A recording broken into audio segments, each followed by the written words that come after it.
Okay. Well, thanks to those of you who stayed here and are going to have lunch in a few minutes later. We have an amazing lineup here, but I want to make it a bit more interesting. So instead of just introducing yourself, you're gonna introduce like one of the basic concepts for today. So I'm going to start with Dave. Intro yourself and then tell us, would you say decentralization matters and why? Hello. No. Hello. That always happens, I swear. Hey everybody, I'm DeFi Dave. I'm the head of North America at Dinero. I'm also the co-host of the Flywheel podcast. And I think decentralization absolutely matters. Why are we all here? What motivated me to really get into crypto and what made me stick around is I believe that it's sovereign empowering technologies in a way for us to cut out the middleman. It's really inspiring, and not everything is going to be decentralized, and I accept that. But if we don't strive for it, then what's the point? Then why are we all here? Then why don't we go back into the old system? So yes, I think it absolutely matters. We're talking about governance and VE tokenomics. Nico, how does governance relate to decentralization? So my name is Nico. I think governance is quite important for decentralization, primarily from a security standpoint. You don't want your smart contracts or protocols to be owned by a single entity, to be controllable by a single entity. You want to spread out that ownership, and that's what governance can do for you, given that the tools that allow you to do governance, like, for example, tokens, are also equally distributed well, which is just as important as governance and solid governance rules by itself. Okay. Amadeo, when did you first hear about VE, and what makes you excited about it? Yeah, thank you. I first heard about the vote escrow token economics when I received my Curve CRV airdrop and trying to figure out what is this thing? I'm logged in for 4 years in this token. I suddenly got you check your DBank or Zerion was back in the day, and suddenly my portfolio value shot up a lot because I got this airdrop. I check and it was locked. It's like, what does this mean? So that's my first experience there. And I very quickly thought to myself, what vote escrow tokenomics basically means is that we're all kind of locking some of our governance power together as a collective of this protocol, and we will try to steward the protocol into the right direction so we're all long-term aligned to make this thing work and create value together. That's how I kind of felt it, yeah. Nice. Well, I mean, one of the original challenges that VE tokenomics was aiming at solving was, this situation where somebody comes in, votes on something that would, in essence, kill the network, and then they just disappear. So the idea here was like, okay, let's align incentives for the long term. Do you think, the Curve VE design that everyone can chip in, do you think the Curve VE design managed to solve that problem, or did it create new ones? What are your thoughts around that? Yeah, my opinion has been that the vote escrow tokenomics micro aggro from Curve release is a genius model. I would say it's not perfect, but it's a very good model and a right step in the right direction. And I think the CRV VE CRV model is good. It could get some upgrades or maybe sub-DAOs or kind of upgrades in the margin. But generally, I really like the concept, and in my opinion, what will happen if Curve as a protocol maybe makes the wrong VE governance decision, the protocol can just be restarted with a new VE curve, and then you kind of run it again and again and again and again until the best AMM model with the best pools and the best incentive structures work. Yeah. How do you think that can start if, in theory, if they want to restart it, would it be through a vote or through something else? Well, so I don't think they need to restart, but that was my more philosophical thinking about VE tokenomics, that you can restart it, you can replay it, and we can see what is the best for the protocol. And I actually think that the Curve design now, Velodrome with the VE33 innovated in a very interesting way on top of it. But I think also what Curve is now doing with the pack keepers and There is also a lot of innovation in the VE curve model as well going on. So everything is constantly innovating, constantly moving. And the nice thing about the VE tokenomics, it's a collective thing. Nobody can say like, well, you know, I do think the vote participation goes down too much. So that's one really big issue, that people that play a role in those kind of governance systems do need to be compensated or somehow recognized, I guess. But yeah. Well, I mean, Dave, like you guys are building Hidden Hand. Like, is this so it's a liquid lobbying marketplace, so to call it, Yes. aka bribes? Is this a bug or a feature of the system? Oh, it's absolutely a feature. These things are happening anyway. You can call it lobbying, you can call it bribing. I like to call it incentives. It's an incentive marketplace. And we've seen a few things in the past where these bribes happen behind the scenes. I think if you guys remember like 5-6 years ago with EOS, they had 21 block producers. And before the network launched, everyone was like, pinky promise, like we won't do any bribing or anything. Right when it launched, there was all this bribing, it was all behind the scenes, you didn't know what was going on.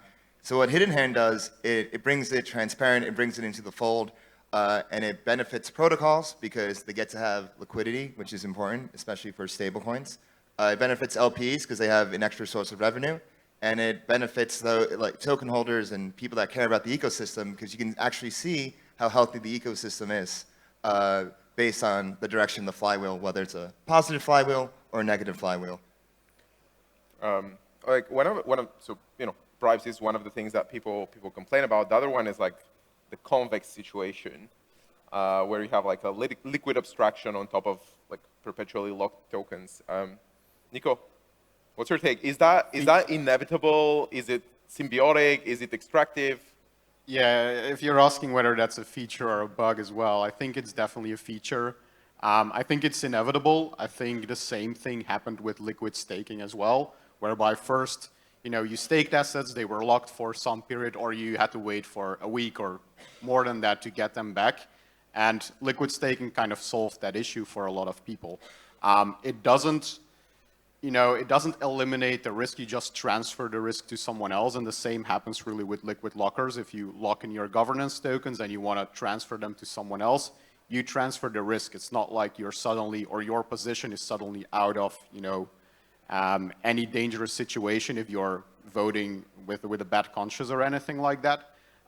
So from that perspective, I think it's inevitable, just like bribes, just like other things like MEV. It's a matter of, do you harness this for good or for bad? And if we build tools that, you know, allow people to harness it for good better, then that's just plus EV for everyone. Yeah, it's. Can I add to that? Yeah, go ahead. I think economically, it's definitely a feature. Like, you know, more liquidity, hooray. But politically speaking, I think it's actually a bug. And I think that because you have people that do not have the same interests of the protocol, they're with a different protocol. And so they might have a different agenda, or they might have a different, you know, just a different mindset on things.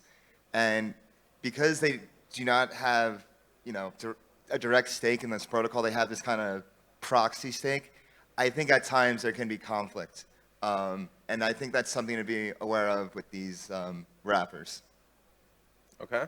Well, you know, you guys mentioned the idea of like resetting, and you know, forking is a form of governance that is somewhat underutilized. What are your thoughts on like that approach?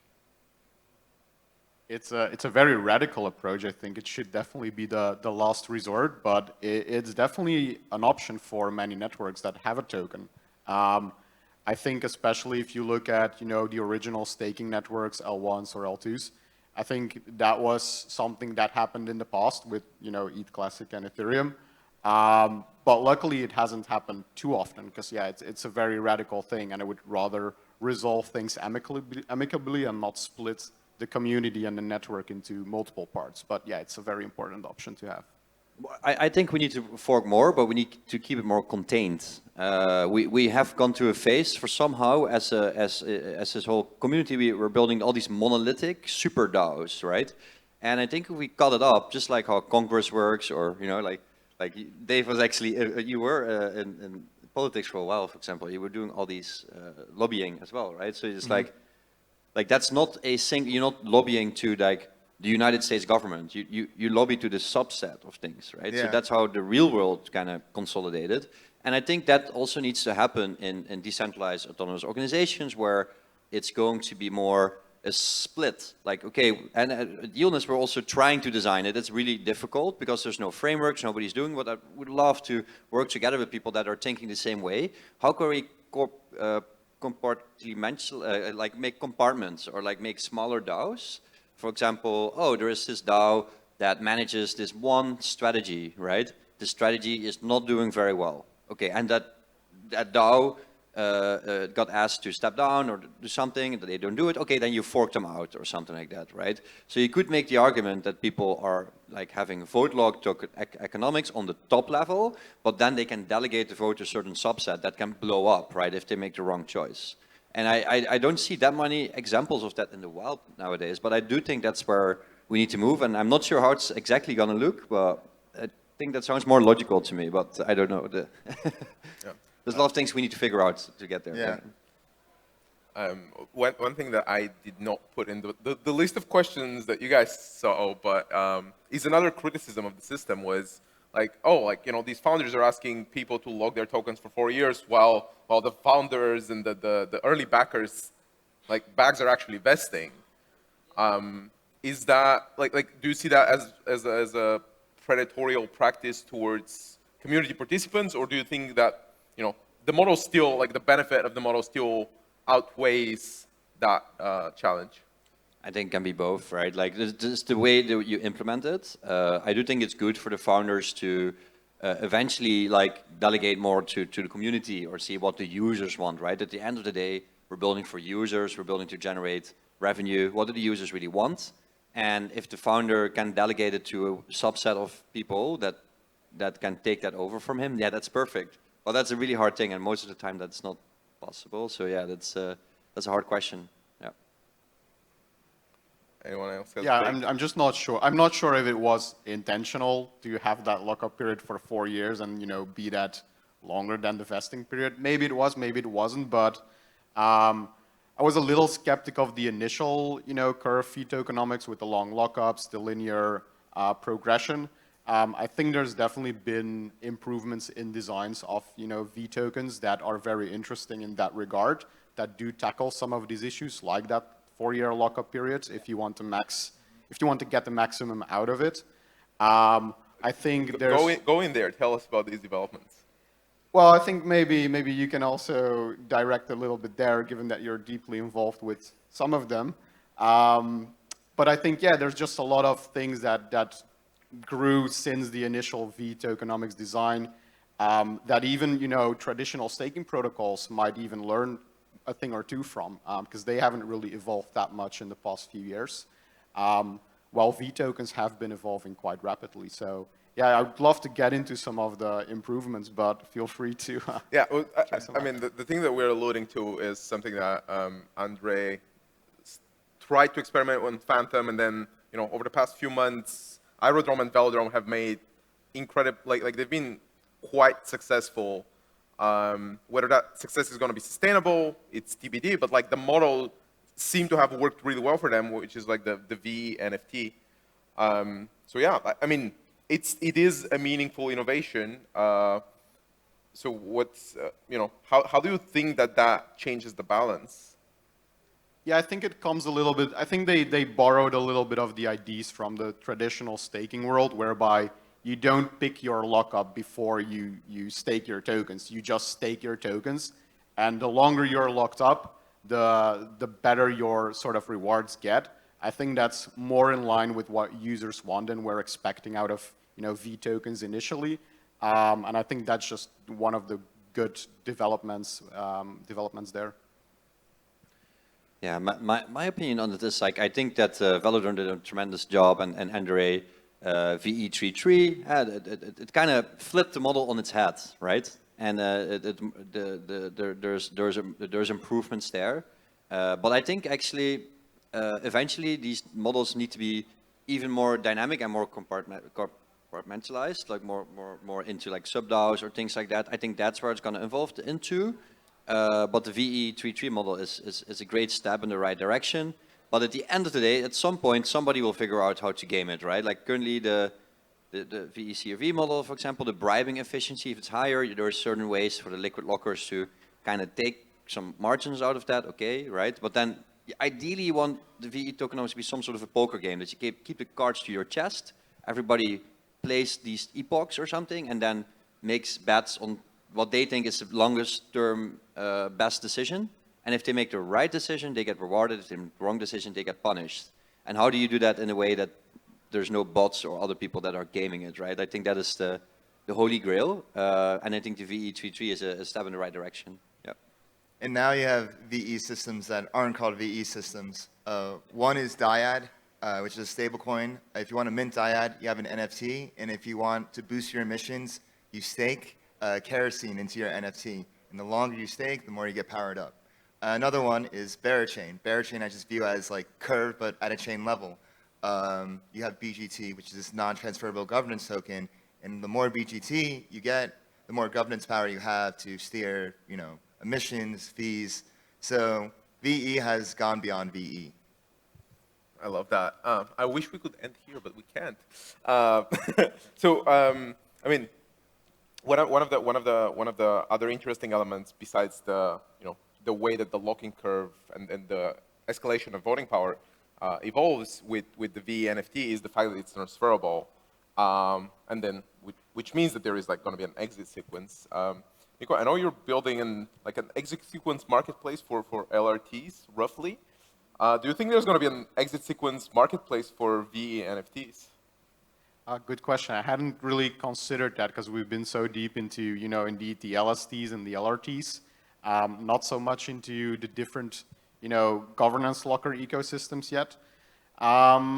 Whether there will be a marketplace for that, it's an interesting question. I think, yes, there will likely be, and it will likely be revolving around timing of votes and people wanting to acquire more voting power fluently, or getting rid of that if there's a risky proposal for the protocol out, maybe. So definitely an interesting development that could take place, but not sure how exactly it would evolve and what the different kind of dynamics would be. And I think that's very important to at least get an idea of before we start creating such a marketplace.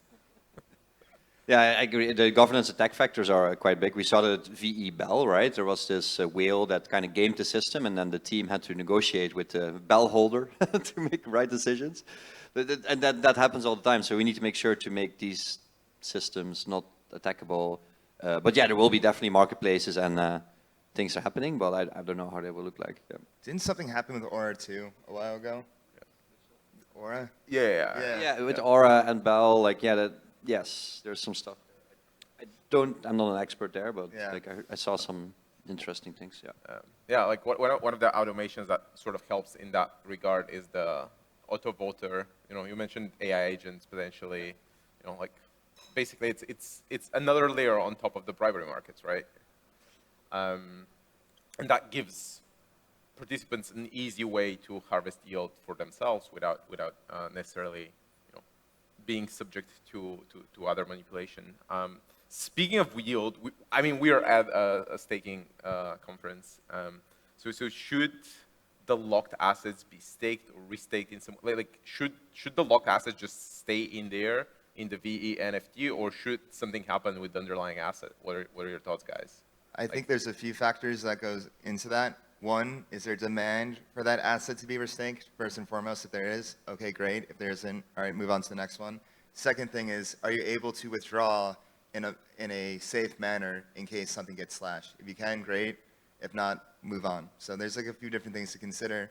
I think once it gets economically valuable enough, you can consider it, but I'm not sure if we're exactly there yet. There just has to be demand. That's the main thing. Any diverging thoughts? Well, it's a dangerous game to play because then you're all of a sudden, becoming sort of a treasury protocol amidst of your core business. Maybe not all users want that their funds are being, staked somewhere else or being used to generate yield. Not everyone might have that expectation. And honestly, I think, it would be better to focus on your core protocol rather than becoming, a managed fund that then puts yield back into the treasury and distributes it. Maybe that's something that could happen with a part of that staked funds, but it all has to, be agreed on by all users or be optional. Definitely optional. Yeah. I think like one of the interesting elements there is if you start potentially using some of the like network-based assets in the governance of a protocol. So, Lido being like a pretty high-profile example where the holders of the staked ETH also have this certain decision-making power, right? And then, then what goes in the locker is not only, your own governance token, but you can have a locker that uses staked ETH, or like another interesting example is Mode. There, it's the balancer pair of USDC versus their token versus Mode that goes in the locker, and then you have like an otherwise yield-bearing asset that you're sort of locking in to participate in. Yeah, that gives optionality, and that's what our goal is with Tenderize when we launch our token. It will not just be governance by the governance token, it will be primarily and first for the users of the protocol. So locking in your liquidity pool tokens into a VLocker and being able to participate in governance with those, I think is actually a very important alignment, that it's not just a governance token. If you look at other networks as well, like let's take LivePeer, for example, their token was originally used for staking and running nodes, but now it's actually also used for governance, whereby you can vote with your staked or delegated stake directly. While not being a V token, it has similar mechanics to that. So I think there's definitely a path for more alignment between governance tokens and the network or protocol itself. Yeah, I fully underwrite that as well. And then on top of that, I would say that, yeah, governance and then participation. But we see over and over again that participation doesn't really happen, right? So I would say there needs to be a little bit more, a bit more carroting, like a bit more giving people not only staking, but motivate people to become active and really care about, like, okay, what are we going to do with this protocol? How are we going to do it? Or delegate that power so that they can delegate it to somebody that, in their view, will make the right decisions for the protocol. But there's still the issue that is still very hard. Yeah. Governance is tricky. Yeah, I think delegation is the way to go, because if you have too many chefs in the kitchen, you're not going to get anything done. So you're much better off to get people that genuinely care, that actually can like take the time to do stuff, compensate them accordingly, and that's the right way to do governance. Like the place where VE originated has always been around AMMs, right? It was Curve, now it's Aragon and Velodrome, but there are potentially other implementations that could be interesting. Dave, you mentioned Verachain. Like, where are you guys excited to see this model propagate outside of just, an AMM? Yeah, I think it can potentially solve the whole governance participation model where, hey, we're going to vote on something together. If we make the right decision, everybody that made the right decision get rewarded. The people that made the wrong decision get slashed or something like that, right? And then you have to lock in that system if you dare to participate in this arena of governance. So I'm looking forward for the governance arena so people can fight about decisions. Yeah. I still think AMMs are the best use case.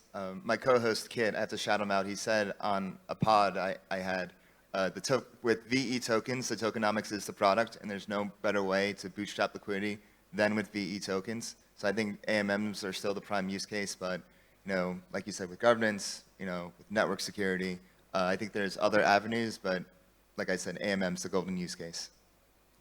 Yeah, I'm just looking for more convergence between V token designs and governance models there, and the sort of the traditional staking world and their governance. I think that's sort of happening, and like I mentioned before, I think both worlds could learn a lot from each other. I think originally DeFi was looking at that a bit and said, hey, we need this type of governance that allows us to stake tokens and then participate in the protocol, very much like running a node and staking is participating in an L1.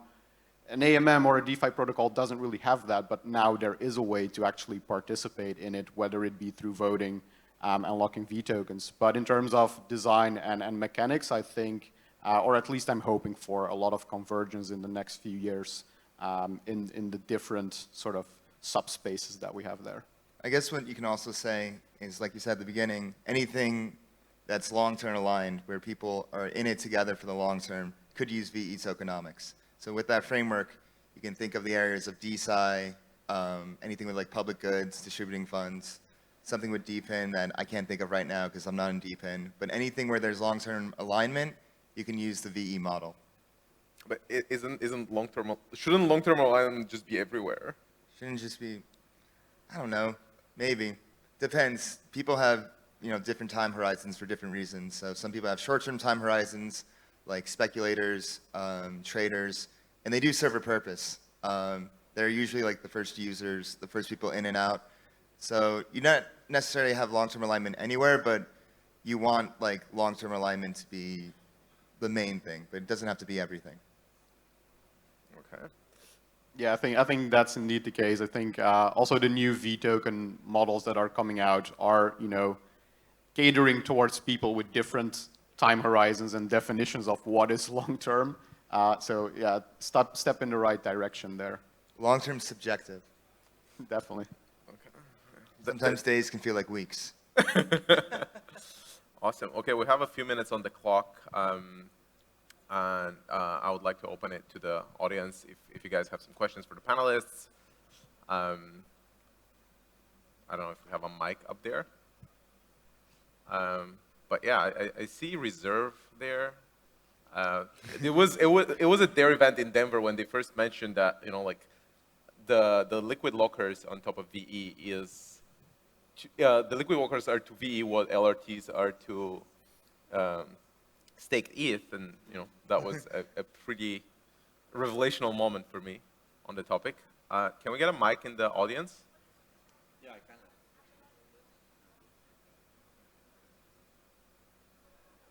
Yeah, I think there's definitely a lot of room for growth, and I do see the next evolution, especially with restaking, that there's going to be protocols working more together, and there will be protocols that enshrine other protocol or components of other protocols in each other to have better like incentives. They're like staking Legos. What do you guys believe should be the governance model when it comes to having people vote and actually have the knowledge to make an informed decision instead of only having a financial roadblock is you should first buy the token and it's the only thing you need to do to get voting rights. Do you guys think the future of governance should be a form of a test that someone is capable of making good choices for the protocol instead of only being a degen token holder and not knowing what he's voting on? Or do you think we should more cater towards a governance model where you have a committee that's selected by the core team and you can delegate to those because they have like a kind of a mindset and a vision, a profile, where you actually have like a political party kind of system where you would actually mimic the real world when you have a political system. So how do you guys envision, and which kind of type or maybe new type would you think would be the future for governance? Yeah. I think delegation is the way to go, whether it's by committees, by groups. If you want to run your protocol day to day, like you can't have everything to a vote. But with that said, with really important decisions, especially with things, with veto power, I think you should still give veto power to the people in extraordinary situations.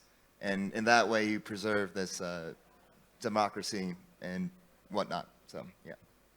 Yeah, we're actually fully on the right what you just said. And then, as I said in the talk as well, like the panel, governance arenas. I want to see fights. I want to see the parts of the governance, because in any DAO you will enter in, like Aave, MakerDAO, Curve, go into the forums and you will see there's a lot of energy and a lot of commotion. People that want to move one side, people that want to move another side, and model it out and see how we can put it into like economic games, like see how we can, do. Well, do in Rune's sub-DAO model that he mentioned last year for the new Make Sky, well, what is now Sky, his idea was we're going to have sub-DAOs that are competitive with each other, and may the best sub-DAO win. And so that's basically what you're saying. Yeah, I think that's where it should go, like direct democracy into these DAOs, and then if they don't do a good job, we can fork them out or have some sort of a penalty against them. And I think MakerDAO indeed is innovating on that edge, and others will follow. Yeah, no, I'm just aligned here. I think delegation is important, but there should also definitely be an incentive for people that delegate to not remain delegating their votes, but actually educate themselves, get more conviction in, voting for themselves and understanding the protocol and what the impact of their votes is. That should not be only a passive thing, so it should definitely be incentivized more. And I think for now, that's something that is kind of missing from delegation. Yeah, I mean, the old models, funny enough, like, I don't know if you guys remember Dash or the old models, Pivx, or there was this other one that actually did Polynera or something it was. Like, some of these models are actually quite advanced, and they kind of worked, but what at the end happened, they're sponsoring football teams, NASCAR races, weird things, and we got really weird outcomes. Yeah. Well, yeah, basically you need both incentives and knowledge, and a lot of the things that we have today are either over-indexing on one or the other. And hopefully we'll be getting better iterating. Thanks everyone for joining. Thanks to the audience as well. And it's a wrap. Thank you. Thank you. Yeah, cheers guys, thank you very much.